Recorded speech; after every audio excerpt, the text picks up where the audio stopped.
그때에 제자가 더 많아졌는데 헬라파 유대인들이 자기의 과부들이 매일의 구제에 빠짐으로 히브리파 사람을 원망하니 12사도가 모든 제자를 불러 이르되 우리가 하나님의 말씀을 제쳐놓고 접대를 일삼는 것이 마땅하지 아니하니 형제들아 너희 가운데서 성령과 지혜가 충만하여 칭찬받는 사람 7을 택하라. 우리가 이 일을 그들에게 맡기고 우리는 오로지 기도하는 일과 말씀 사역에 힘쓰리라 하니 온 무리가 이 말을 기뻐하여 믿음과 성령이 충만한 사람 스데반과 또 빌립과 브로고로와 니가노르와 디몬과 바메나와 유대교에 입교했던 안디옥 사람 니골라를 택하여 사도들 앞에 세우니 사도들이 기도하고 그들에게 안수하니라. 하나님의 말씀이 점점 왕성하여 예루살렘에 있는 제자의 수가 더 심히 많아지고 허다한 제사장의 무리도 이도에 복종하니라.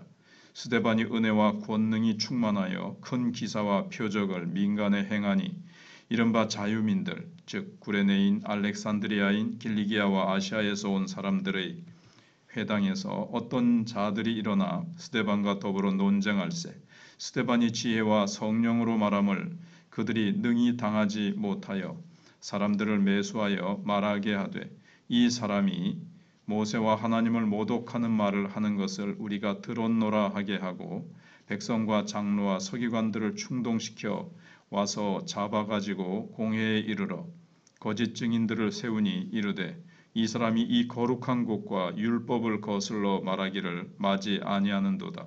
그의 말에 이 나사렛 예수가 이곳을 헐고 또 모세가 우리에게 전하여 준 규례를 고치겠다 함을 우리가 들었노라 하거늘 공회 중에 앉은 사람들이 다 스데반을 주목하여 보니 그 얼굴이 천사의 얼굴과 같더라. 아멘.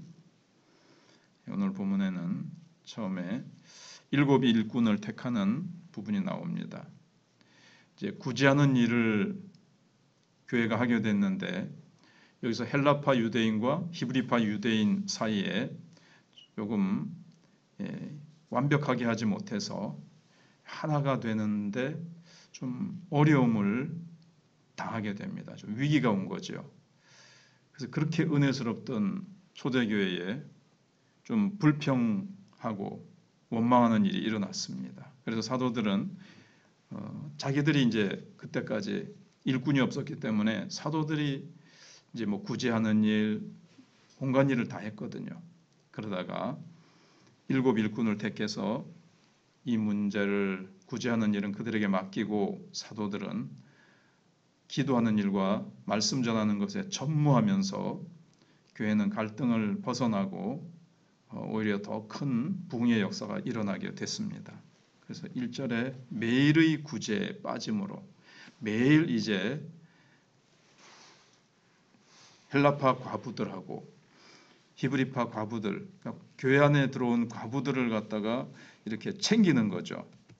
물질적으로 어려운 그들을 챙기는데 헬라파 과부들이 구제에서 자꾸 빠지는 거예요.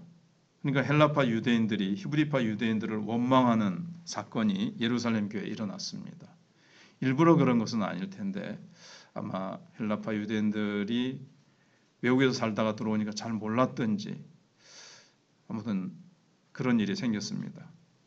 박해를 받을 위험 앞에서도 자신의 것을 내놓으면서 신앙생활을 이어갔던 이 예루살렘 교회에 이런 문제가 발생할 수 있나 하는 당혹감이 듭니다. 하지만 하나님이 이 문제를 기록하게 하셔서 우리로 하여금 이렇게 교훈으로 삼게 하시는 것은 그러니까 아무리 은혜롭고 성령 충만한 교회라 하더라도 얼마든지 문제가 일어날 수 있다 하는 것을 보여주는 겁니다. 우리가 완벽하지 않기 때문에 완벽하지 않은 인간이 모인 곳에 항상 완벽할 수 없다는 거죠. 인간이기 때문에 실수할 수 있고 잘못할 수 있다는 겁니다. 문제가 발생할 수 있다는 것을 깨닫게 하시려고 하시는 겁니다. 문제가 발생했을 때 문제를 문제로 삼지 말고 그 문제를 하나님 앞에 가지고 나아가서 기도하면서 이 문제를 잘 해결하면 오히려 그걸 통해서 장애물이 디딤돌로 변하면서 그걸 통해서 더 부흥하고 발전하고, 지금 교회에 사실은 어떤 아직까지 제도나 시스템이 없었는데 성령의 인도하심 따라서 교회가 이 문제를 잘 풀어나가면 더 발전할 수 있다는 것을 보여줍니다. 성령님의 인도하심을 잘 받으면 되는 거죠. 그래서 우리 교회는 아무런 문제가 없는 교회, 좋은 소문만 있는 교회, 그게 사실은 이 땅 위에서는 불가능합니다. 그것보다는 그거는 자기 만족으로 갈 수가 있어요. 우리는 아무 문제 없어, 우리는 좋은 소문만 있어.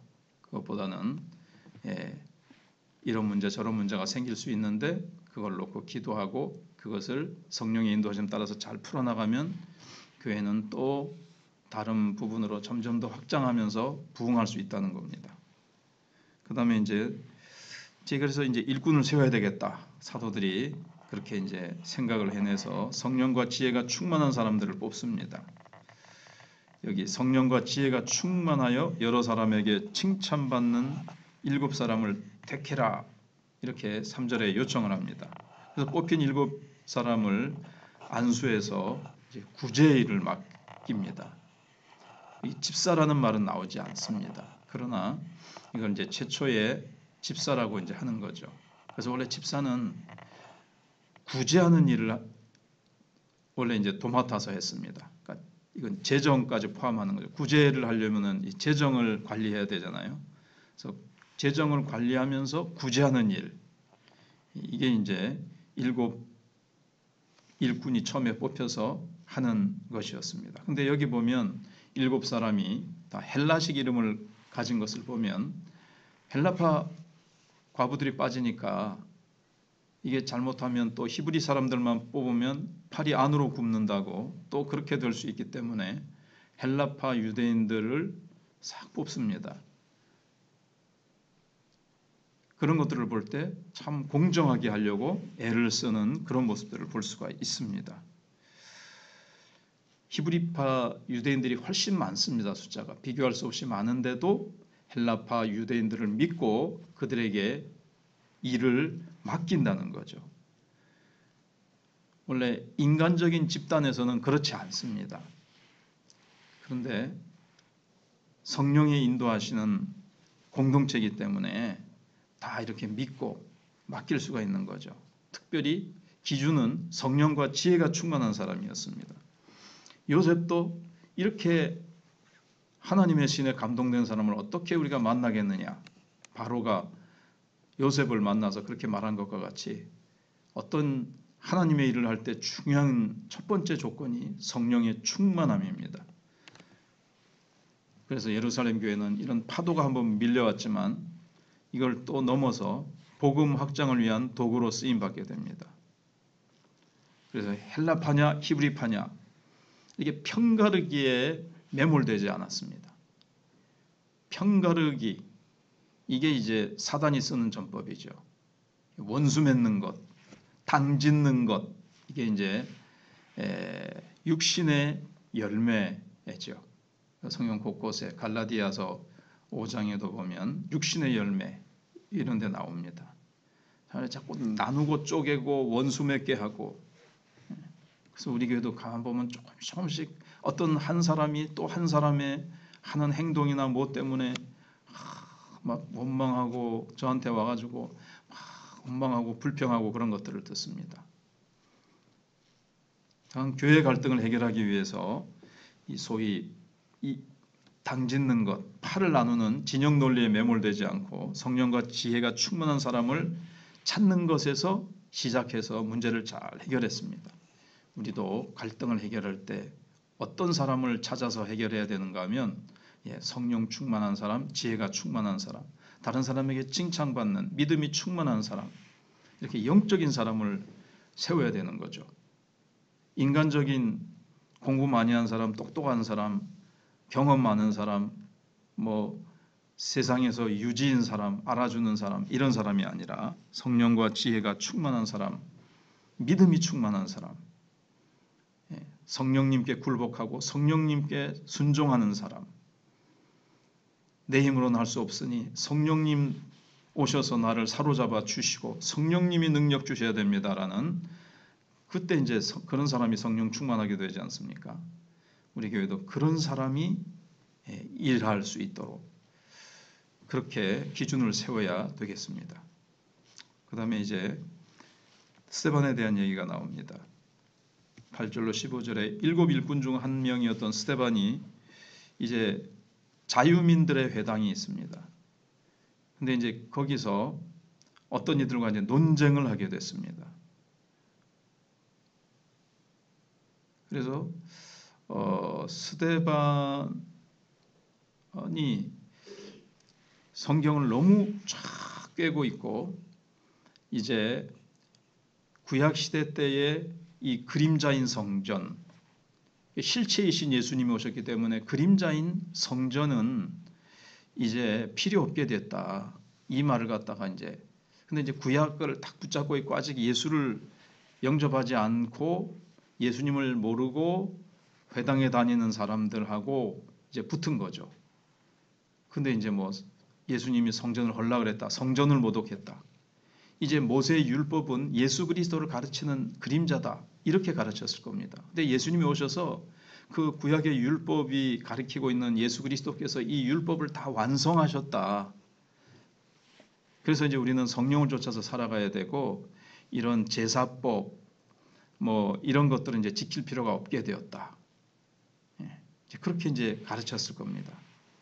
그런데 논쟁에서 이길 수가 없으니까 모세의 율법을 모독했다. 이런 식으로 거짓 증인을 사가지고 스데반을 고발해가지고 법정에다가 이제 끌고 와서 세웁니다. 그러면서 또 거짓 증거를 막 하면서 스데반을 이제 없애버리려고 이제 하는 거죠. 근데 스데반은 이제 곧 실장으로 가서 진리를 선포할 겁니다. 근데 그의 얼굴이 천사의 얼굴과 같다 그랬습니다. 그런 이제 막 거짓 증인들이 얘기를 하면 막 얼굴이 푸르락 노르락하고 막 혈기가 나가지고 막 씩씩거릴 수도 있고, 야 이거 잡혀서 내가 이거 뭐 어떻게 되겠구나 하든지, 전 굉장히 얼굴에 수심이 가득 차든 분노가 가득 차든 할 수 있을 텐데 천사의 얼굴과 같았다 그랬습니다. 성령과 믿음과 지혜가 충만하니까 그 얼굴이 천사의 얼굴과 같이 조금의 동요나 억울함이나 분노나 시기심이나 이런 혈기로 가득한 것이 아니라 이런 가운데서도 성령이 주시는 의와 평강과 희락이 가득한 얼굴, 천사의 얼굴로 탁 가득한 스데반의 모습을 볼 수가 있습니다. 우리는 어떻습니까? 진리가 우리를 자유케 하는, 그러니까 성전에 대해서 예수님에 대해서 그는 이제 곧 이제 변론을 하게 될 텐데 법정에서 진리를 다 알고 있으니까 그 진리에서 흔들리지 않는 거죠. 루터가 종교개혁을 할 때 웜스 그 재판장에 들어갈 때 저 마귀가 웜스 재판장 지붕에 있는 기왓장만큼 마귀가 숫자가 많고 나를 달려든다 할지라도 나는 결코 굴하지 않을 것이다. 진리는 이길 것이다. 라고 외쳤던 것 같이 우리도 진리를 붙들고 우리는 성령에 충만해서 어떠한 상황 가운데서도 흔들리지 않고 또 어려운 위기 가운데서 정말 이렇게 분노와 억울함과 여러 가지 인간적인 것들로 마음이 요동치는 것이 아니라 언제나 성령에 붙잡히고 진리에 붙잡혀서 흔들리지 않고 이렇게 아름다운 모습으로 나아갈 수 있는 우리가 되어야 되겠습니다. 기도하겠습니다.